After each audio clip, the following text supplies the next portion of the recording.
300 anni prima della nostra era cristiana, quando Roma cominciava appena a sorgere, nella Sardegna, come in alcune altre isole del Mediterraneo, si era creata una vita e una cultura autonoma priva di richiami alla cultura greca allora al suo apice. Il centro della vita sarda di 20 secoli fa era il nuraghe, alla volta torre e castello, tempio e fortino. Probabilmente i 7000 nuraghi tutt'oggi esistenti, sparsi lungo le coste della Sardegna, erano le abitazioni dei capi tribù, ma servivano in caso di pericolo a raccogliere la pottera del villaggio circostante. Alla capanna rotonda centrale si aggiunsero nicchie e focolari, quindi dei recinti e dei muretti bassi in visa di stalle.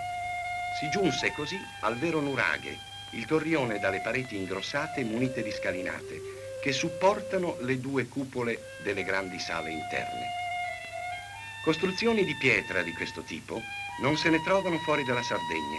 Si può credere dunque che sia una creazione degli isolani e non il risultato di idee e metodi importati dal di fuori. In queste costruzioni di pietra sono state ritrovate e raccolte attraverso gli anni delle statuette di bronzo che dopo tanti secoli ci danno un'impressione chiara della vita e della cultura di quel tempo. Ultimi ricordi di una civilizzazione che senza poter lasciare alla posterità alcun documento scritto si è affidata alla sua arte per farsi ricordare nella storia del mondo. Si può così ricostruire, vedendo i soggetti di queste statue, l'aspetto sociale ed economico e quello religioso del popolo paleosardo.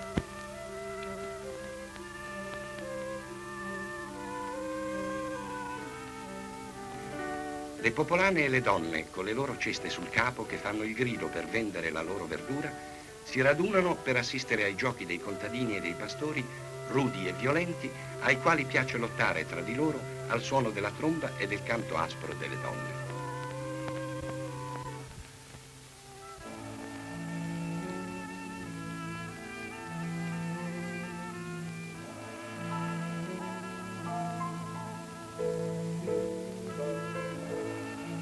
Anche il mondo degli animali viene ritratto come quello degli uomini, osservando le linee essenziali alla riproduzione della loro forma, eliminando tutti i dettagli che potrebbero renderla meno evidente. Il toro e il ceppo possiedono dei caratteri specifici. La sottigliezza dell'uno e la possanza dell'altro mostrano che gli artisti sardi non sacrificavano l'arte alla natura o all'astrazione, ma cercavano invece un equilibrio esemplare.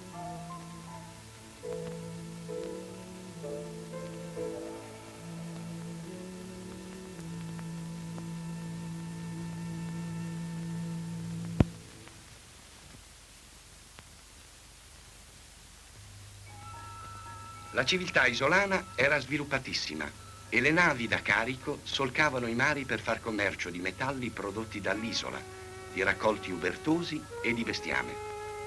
Queste barche, probabilmente delle lampade votive, rappresentano simbolicamente questo traffico mercantile.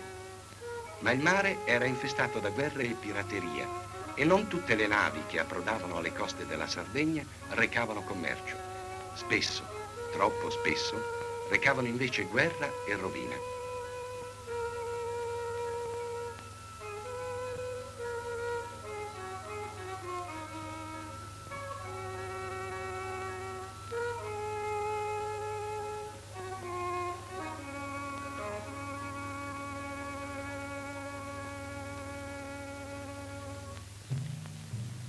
Ed è perciò che una prevalenza delle statuette ritrovate nei nuraghi mostrano dei guerrieri in attitudini belliche.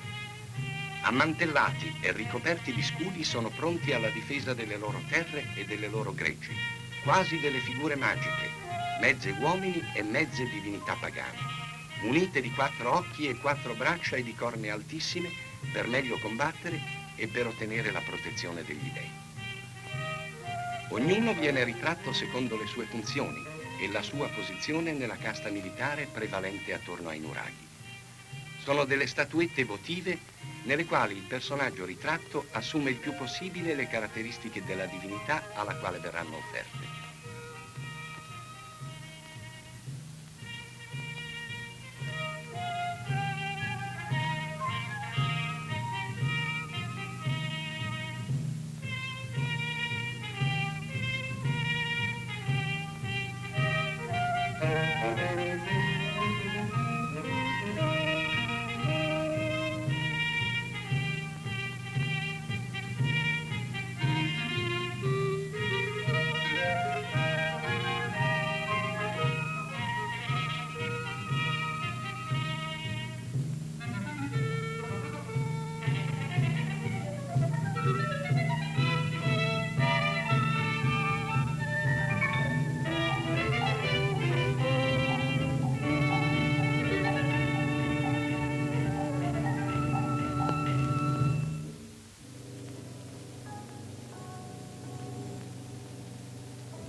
La religione dovette essere in quell'epoca succinta di miti.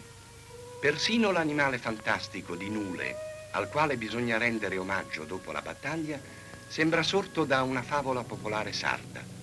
Non è una chimera greca che può scatenare le sue terribili ire sui mortali, ma assume egli stesso una posizione di adorante. L'elemento religioso viene cambiato nella Sardegna nuragica in un elemento surreale di favola sognata.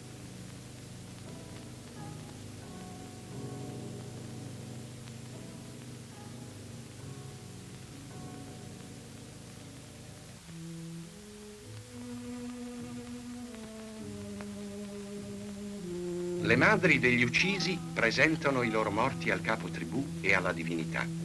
L'una con enfatica implorazione, l'altra con muto dolore sulle loro facce stirate. Con questa intensità psicologica dell'artista, due tagli bastano a rappresentare i loro grandi occhi socchiusi e ad esprimere un pianto che non ha più lacrime. Quando queste statuette furono per la prima volta notate dai critici e dagli amatori d'arte verso la fine del Settecento, il gusto prevalente era per l'altra cultura, la cultura classica ellenica che gli artisti di quel tempo si sforzavano a copiare e ad interpretare. Furono allora considerate delle opere di curiosità e per lo più barbariche nel senso spregevole e ridicolo della parola. L'arte contemporanea cerca da tempo di rintracciare la sincerità e la forza espressiva delle opere primitive.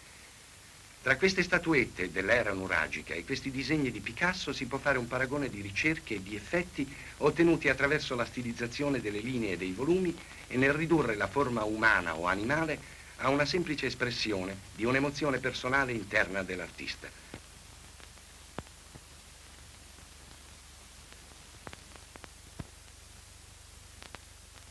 Nella fattura schematica dell'occhio, per esempio, questo bue sardo può precorrere nel tempo questo cavallo di Braque.